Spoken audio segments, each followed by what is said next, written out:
సాయంకాలం ఒక global event, నేటి సాయంకాలం మరొక global event.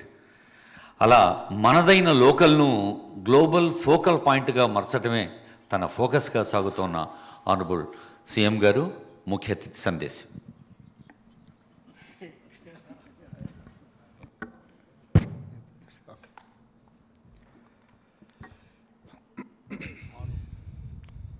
Rajiv Gandhi civils అభయహస్తం కార్యక్రమానికి నాతో పాటు ముఖ్య అతిథులుగా విచ్చేసిన ఉప ముఖ్యమంత్రి వర్యులు బట్టి విక్రమార్క గారు, సహచర మంత్రివర్గ సభ్యులు పెద్దలు తుమ్మల నాగేశ్వరరావు గారు, అదేవిధంగా కూనంనేని సాంబశివరావు గారు శాసనసభ్యులు,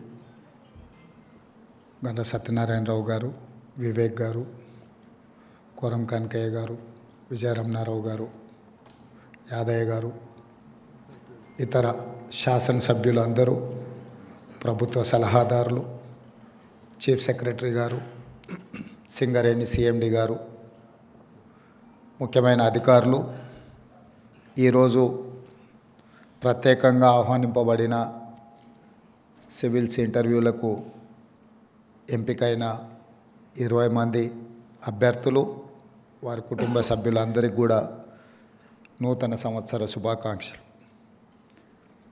ఈరోజు తెలంగాణ రాష్ట్ర ఏర్పాటు ప్రక్రియ గురించి నేను ప్రత్యేకంగా మీకు చెప్పవలసిన అవసరం లేదు. మొదటి తెలంగాణ ఉద్యమం పాల్వంచలు మొదలైంది ఉద్యోగ సమస్య మీదనే. మళ్ళీ తెలంగాణ ఉద్యమం తెలంగాణ రాష్ట్ర సాధన ఉద్యోగ సమస్యల మీదనే. తెలంగాణ యువత ఉద్యోగ ఉపాధి అవకాశాల కోసమే తెలంగాణ రాష్ట్రాన్ని సాధించుకోవడం జరిగింది.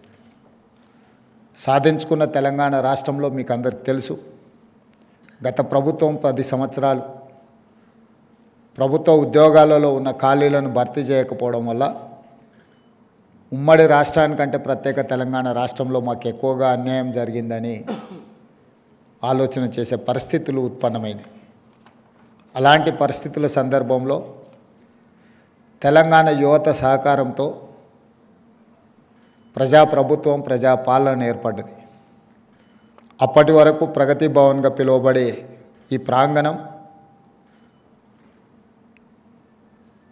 భారత పాకిస్తాన్ సరిహద్దుల మధ్య ఏ విధంగా ముళ్ళ కంచెలేసి ఎప్పుడు పహారాలు కాస్తూ సైన్యం మోహరించి ఉంటుండేనో, ఈ భవంతుల చుట్టూతో కూడా ముళ్ళ కంచెలతోటి అదే విధమైన పోలీసుల పహారాల చుట్టూత ఎప్పుడూ నిరంతరం కాపలా ఉంటుండే.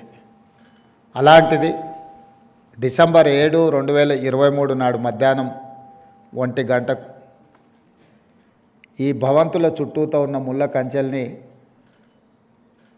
పటాపంచలు చేస్తూ బద్దలు కొట్టి తెలంగాణ ప్రజలకు ఇందులో ప్రవేశం కల్పించడం జరిగింది.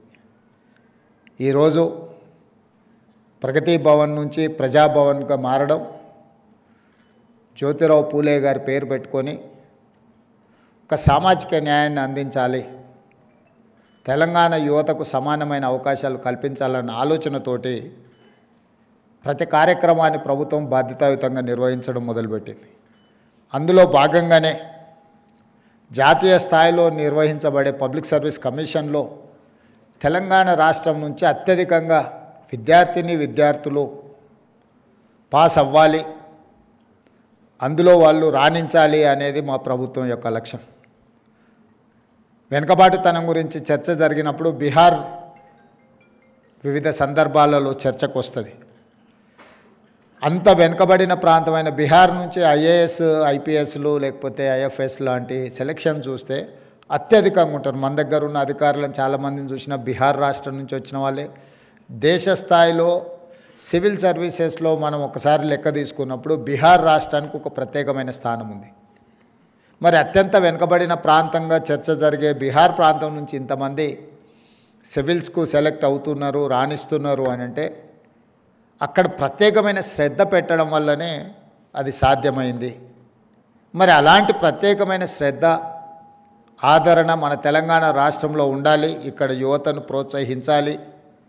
ఆ ప్రోత్సాహం నగదు రూపంలో కూడా ఉండాలి, భుజం తట్టడమే కాదు, అంతో ఇంతో ఆర్థికంగా సహాయాన్ని అందించాలని ఆలోచన చేసినప్పుడు ఉప ముఖ్యమంత్రి గారు మా సింగరేణి సంస్థ నుంచి మేము ముందుకు వస్తాం, సింగరేణి సంస్థ ద్వారా ప్రిలిమ్స్ క్లియర్ అయిన వాళ్లకు ₹1,00,000 ఇద్దాము, ఎందుకంటే కోచింగ్ సెంటర్లు హైదరాబాద్లో కాకుండా ఢిల్లీకి కూడా వెళ్ళాల్సి ఉంటుంది. అక్కడ ఉన్నప్పుడు చిన్న చిన్న ఆర్థిక ఇబ్బందులతోటి ఈరోజు బలరాం మన సింగరేణి సీఎండీగా ఉన్న ఒక గిరిజన యువకుడు ₹50 పుస్తకం కొనడానికి లేకపోయినా చేనెంబర్ బస్టాండ్లో చేనెంబర్ చౌరస్తాలో ఒక కూలీగా పనిచేస్తూ అక్కడి నుంచి ఐఆర్ఎస్కు సెలెక్ట్ అయ్యి ఈరోజు సింగరేణి సీఎండీగా రాణించిండు అని అంటే కష్టంతో పాటు కమిట్మెంట్ ఉండడం అనేది చాలా ముఖ్యం.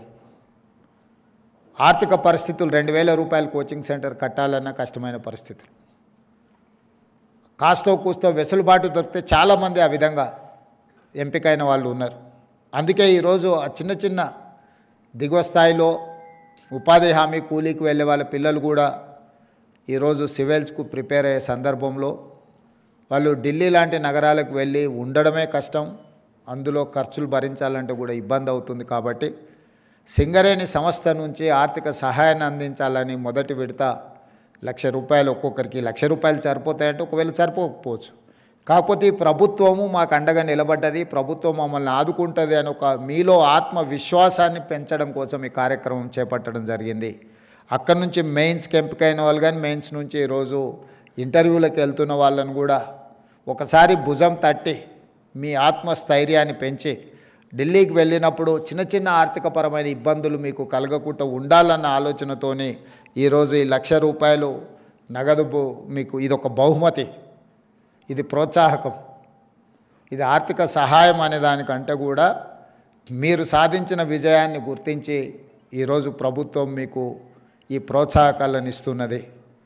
దీన్ని ఆలంబనగా చేసుకొని మీరు భవిష్యత్ కార్యాచరణను మీరు సిద్ధం చేసుకోవాలి. ఈరోజు మీరు టాప్ ర్యాంక్లో వచ్చి తెలంగాణ రాష్ట్రానికి వచ్చి సేవలు అందిస్తే మంచిది. ఒకవేళ మీరు ఇతర రాష్ట్రాలకు లేకపోతే జాతీయ స్థాయిలో కేంద్ర ప్రభుత్వంలో మీరుండి తెలంగాణ రాష్ట్రానికి అవసరమైన సహకారాన్ని అందిస్తే మరీ మంచిది. ప్రతి ఒక్కరూ ఈరోజు ఇంటర్వ్యూలకు వెళ్ళే 20 మంది కూడా సివిల్స్కు సెలెక్ట్ అవ్వాలని మా వైపు నుంచి సంపూర్ణమైన మద్దతు ఇవ్వడమే కాకుండా తెలంగాణ రాష్ట్రంలో మొదటి సంవత్సరంలో డిసెంబర్ 7, 2023 నుంచి డిసెంబర్ 7, 2024 ఒక్క సంవత్సరాన్ని కులబద్దగా తీసుకుంటే 55,143 ప్రభుత్వ ఉద్యోగ నియామకాలు మన ప్రభుత్వం చేపట్టింది. ఇది భారతదేశంలోనే స్వతంత్రం వచ్చినప్పటి నుంచి ఈనాటి వరకు అత్యధికంగా ప్రభుత్వ నియామకాలు చేపట్టడము. ఇంతవరకు ఏ రాష్ట్రము ఏ సంవత్సరం కూడా ఇన్ని ఉద్యోగ నియామకాలు చేపట్టలేదు. 10 సంవత్సరాలు పేరుకపోయిన నిర్లక్ష్యాన్ని, 10 సంవత్సరాలు కోర్టుల్లో నలిగిపోతున్న కేసులను పరిష్కరించుకుంటూ పోటీ పరీక్షలను నిర్వహించుకుంటూ అది పోలీసు నియామకాలు కావచ్చు, లేదా టీచర్ల నియామకాలు కావచ్చు, పారామెడికల్ సిబ్బంది కావచ్చు, ప్రతి శాఖలో సింగరేణిలో కూడా ఉన్న కారుణ్య నియామకాలు కావచ్చు, ఇలా చెప్పుకుంటూ వెళ్తే వివిధ శాఖలలో మొదటి సంవత్సరంలో నేను గర్వంగా స్పష్టంగా నేను చెప్పదలుచుకున్నాను, ఏ ప్రభుత్వము ఏ సంవత్సరము అమలు చేయని విధంగా మొదటి సంవత్సరంలోనే 55,143 ఉద్యోగ నియామకాలు చేపట్టడం ద్వారా దేశానికే తెలంగాణ రాష్ట్రం ఆదర్శంగా నిలబడ్డదని చెప్పి నేను ఈ సందర్భంగా చెప్పదలుచుకున్నాను. రెండవది, సివిల్ సర్వీసెస్ తర్వాత పబ్లిక్ సర్వీస్ కమిషన్ ద్వారా నియామకాలు జరిగే గ్రూప్ 1 పోస్టులు 2011 సంవత్సరంలో ఇచ్చిన నోటిఫికేషన్ ద్వారా నియామకాలు జరిగితే ఈరోజు 2025 సంవత్సరం 14 సంవత్సరాలలో గ్రూప్ 1 నియామకాలు చేపట్టలేదు. ఆనాడు ఉమ్మడి రాష్ట్రం కావచ్చు, లేదా 10 సంవత్సరాల తెలంగాణ రాష్ట్రంలో ఇంతవరకు గ్రూప్ 1 పబ్లిక్ సర్వీస్ కమిషన్ నియామకాలు చేపట్టలేదు. 21, 22 సంవత్సరాల వయసు వచ్చిన ఒక నిరుద్యోగ యువతీ యువకులు గ్రూప్ 1 పోటీ పరీక్షల కోసం ప్రిపేర్ అవుతున్నామని చెప్పి కుటుంబానికి చెప్పి హైదరాబాదు నగరానికి వస్తే 14 సంవత్సరాలు ఆ పరీక్షలే నిర్వహించకపోతే వాళ్ళ వయసు 35 సంవత్సరాలు. అత్యంత యుక్త వయసులో కుటుంబానికి ఉపయోగపడి జీవితంలో వాళ్ళ కెరీర్లో ఉన్నత శిఖరాలకు ఎదగాల్సిన యువతీ యువకులు 14 సంవత్సరాలు త్రిశంకు స్వర్గంలో వేలాడదీయడం అంటే ఇంతకంటే నరకం ఏమైనా ఉంటుందా? మీరు ఆలోచన చెయ్యండి. అట్లాంటి పరిస్థితి నుంచి ఎన్నో అడ్డంకులను అధిగమించి ఉన్న ఖాళీలను అన్నిటిని కూడా లెక్కగట్టి 563 గ్రూప్ 1 పోస్టులకు ఇంతవరకు ఉమ్మడి రాష్ట్రంలో కూడా 563 నియామకాలు ఎప్పుడూ జరగలేదు. మొదటిసారి 563 గ్రూప్ 1 పోస్టు ఖాళీలను రాబోయే 2 నెలల మన నియామకాలు చేపట్టబోతున్నాం. మనం జీవోలు ఇచ్చినప్పుడు ఎవరు ప్రశ్నించలే, మన ప్రిలిమ్స్ ఎగ్జామ్స్ కండక్ట్ చేసినప్పుడు ప్రశ్నించలే. ఎప్పుడైతే మనం ఈ పోటీ పరీక్షలు నిర్వహించి 563 నియామకాలు చేపడతామని ప్రతిపక్షానికి ప్రధానంగా నమ్మకం వచ్చిందో లీగల్ లిటిగేషన్స్ మొదలుపెట్టారు. కొంతమంది విద్యార్థులను రెచ్చగొట్టి వీధుల్లోకి తీసుకొచ్చే ప్రయత్నం చేశారు. ఏదో ఒక రకంగా గ్రూప్ 1 పరీక్షలను అడ్డుకొని నియామకాలు చేపట్టకుండా కాలయాపన చేయాలన్న ఆలోచనతో కుట్ర చేస్తే కూడా ఆ కుట్రలను అన్నిటిని తిప్పికొట్టి న్యాయస్థానంలో ప్రభుత్వం తీసుకున్న నిర్ణయాలు అన్నీ సక్రమమే, సరైనవే, ప్రభుత్వం నియామకాలు చేపట్టవచ్చు అని చెప్పి హైకోర్టు నుంచి సుప్రీంకోర్టు వరకు ప్రభుత్వానికి న్యాయస్థానాలు అండగా నిలబడి ఈరోజు గ్రూప్ 1 పరీక్షల్ని కూడా పూర్తి చేసుకొని మార్చి 31 లోపల 563 మంది గ్రూప్ 1 ఉద్యోగస్తులను ఈరోజు తెలంగాణ రాష్ట్రంలో నియామకాలు చేపట్టబోతున్నాము. ఇది ఒక్క గొప్ప విజయము తెలంగాణ రాష్ట్రంలో ఈ సంవత్సర పరిపాలనలో అని చెప్పి ఈ సందర్భం మీకు అందరు గుర్తు చేస్తున్నాను. రాజకీయ నాయకులకు ఓడిపోతే 6 నెలలు ఖాళీగా ఉండడానికే కష్టపడుతున్నా, లేకపోతే బాధపడుతున్నా, ఎంబడెంబడే వాళ్ళ కుటుంబ సభ్యులకు వివిధ పోస్టులు ఇస్తున్న సమయంలో 14 సంవత్సరాలు యుక్త వయసు మొత్తం ఎందుకు ఉపయోగం లేకుండా పరీక్షలు వదిలేద్దామా? ఆశ, మాకు అవకాశం వస్తే గ్రూప్ 1 ఆఫీసర్లం అవుతామని. పరీక్షలకు ప్రిపేర్ అవుదామా? ఎప్పటికి పరీక్షలు పెడతారో తెలియని పరిస్థితులు. ఇట్లాంటి గందరగోళ పరిస్థితుల్లో ఒక్కొక్క చిక్కుముడిని ఇప్పుకుంటూ ఈరోజు వివిధ హోదాలలో ఉండే ఖాళీలను అన్నిటిని కూడా నియామకాలు చేపట్టుకుంటూ ముందుకు వెళ్తున్నాము. ఇట్లాంటి కార్యక్రమాలు తీసుకొని ముందుకెళ్తున్నప్పుడు యువత సహకారం సంపూర్ణంగా ఉండాలి. ఈ ప్రభుత్వం ఆలోచన చేస్తున్నదే మీకోసం, మీ అవకాశాల కోసం. రాజకీయపరమైన అవకాశాలు, రాజకీయపరమైన పరీక్షలు, పోటీలు అన్నీ కూడా ఎప్పటికప్పుడు 5 సంవత్సరాలకు ఒకసారి జరుగుతూనే ఉంటాయి. కానీ మీకు ఒక్కసారి అవకాశం మిస్ అయితే జీవితకాలం మీరు ఆ అవకాశాన్ని కోల్పోయిన పరిస్థితులు ఉంటాయి. అందుకే తెలంగాణ రాష్ట్ర ప్రభుత్వం ఈనాడు ప్రభుత్వంలో వస్తున్న ఖాళీలను అన్నిటిని కూడా క్రమపద్ధతి తప్పకుండా క్యాలెండర్ డేట్స్ ప్రకారం నోటిఫికేషన్స్ ఇచ్చి నియామకాలు చేపట్టడానికి అన్ని రకాల సహకారాలు, అన్ని రకాల నిర్ణయాలను తీసుకొని ముందుకు వెళ్తున్నాము. ఈరోజు మళ్ళొకసారి ఈ సివిల్స్లో ఇంటర్వ్యూలకు సెలెక్ట్ అయిన వాళ్లకు నా అభినందనలే కాదు, మిమ్మల్ని అన్ని రకాలుగా ప్రోత్సహించడానికి ఈ రాష్ట్ర ప్రభుత్వం మీది, మీకెప్పుడు అండగా నిలబడుతుంది. మీకు ఏ సమస్య ఉన్నా కూడా ఉప ముఖ్యమంత్రి గారు అందుబాటులో ఉంటారు, సింగరేణి సంస్థ అందుబాటులో ఉంటుంది. ఢిల్లీలో కూడా రెసిడెంట్ కమిషనర్కు నేను, తెలంగాణ భవన్ రెసిడెంట్ కమిషనర్కి కూడా నేను ఆదేశాలు ఇస్తాను. మీకు ఏదైనా అవసరం ఉంటే ఢిల్లీలో తెలంగాణ రెసిడెంట్ కమిషనర్ మీరు కలిస్తే మీ సమస్యలు పరిష్కరించడానికి, అవసరమైతే మీరు ఇంటర్వ్యూలకు ఎక్కడైతే మీరు కోచింగ్ తీసుకుంటుండ్రో, లేదైతే ఏదైనా కోచింగ్ సెంటర్లు కానీ ఎక్కడైనా మీకు ఏదైనా అవసరం ఉంటే తప్పకుండా ఈ రాష్ట్ర ప్రభుత్వం మీకు అండగా నిలబడుతుంది. మా అందరి ఆకాంక్ష ఒకటే, ఈ మొత్తానికి మొత్తం మీరు ఎన్నిక అవ్వాలి. ఈ ఎన్నిక అవ్వడానికి అవసరమైన సంపూర్ణ సహకారాన్ని మన ప్రభుత్వం మీకు అందిస్తుంది. ఈ అవకాశాన్ని అందిపుచ్చుకోండి. తెలంగాణ సమాజంలో ఇంకా మన పిల్లలు సివిల్స్కు ప్రిపేర్ అవ్వాలి. మీకు అవసరమైన అన్ని రకాల కోచింగ్ సెంటర్లు ఈ లెవెల్లో కానీ ఢిల్లీ లెవెల్లో కానీ ఎలాంటి సహకారం కావాలన్నా మన రాష్ట్ర ప్రభుత్వం మిమ్మల్ని ప్రోత్సహించడానికి సిద్ధంగా ఉన్నది. ఈ అవకాశాన్ని అందిపుచ్చుకొని విజయం వైపు విజయం సాధించాలని, లక్ష్య సాధనలో మీరు ముందు భాగాన ఉండాలి అని, రేపటి భవిష్యత్తులో ఈ దేశంలో అత్యధికంగా ఐఏఎస్, ఐపీఎస్, ఐఎఫ్ఎస్లు ఎక్కడ ఏ రాష్ట్రం నుంచి ఎన్నికైతున్నారు, ఏ రాష్ట్రం నుంచి ఎంపిక అవుతున్నారు అంటే అది తెలంగాణ రాష్ట్రం అని గొప్పగా గర్వంగా మనం చెప్పుకునే విధంగా మీరు రాణించాలని కోరుకుంటూ మరొక్కసారి మీకు అందరికీ మనస్ఫూర్తిగా అభినందన తెలియజేస్తూ సెలవు తీసుకుంటున్నాను. ధన్యవాదాలు మిత్రులారా.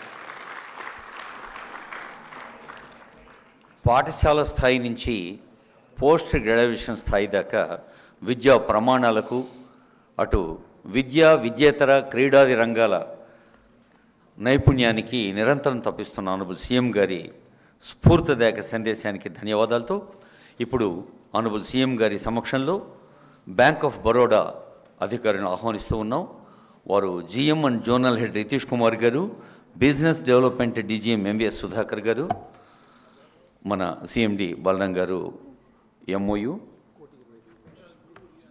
ప్రమాదభరితమైన బొగ్గు మైనింగ్లో పనిచేస్తున్న ఉద్యోగుల కుటుంబాలకు ఆర్థిక భద్రతను కల్పించే దిశలో తెలంగాణ ప్రభుత్వం చేస్తున్న ఎంఓయు ఇది. ఉద్యోగులందరి జీవితాలకు ప్రమాద బీమా కల్పించటం, ఈ ఒప్పందం ప్రకారం 1,25,00,000 రూపాయల ఉచిత ప్రమాద బీమా సదుపాయం, అలాగే 70 ఏళ్ల వరకు ప్రమాద బీమా సదుపాయం ఉండటం, సాధారణ మరణం సంభవించినా కానీ 15 లక్షల రూపాయల ఉచిత బీమా అందజేయటం, ఇది బ్యాంక్ ఆఫ్ బరోడా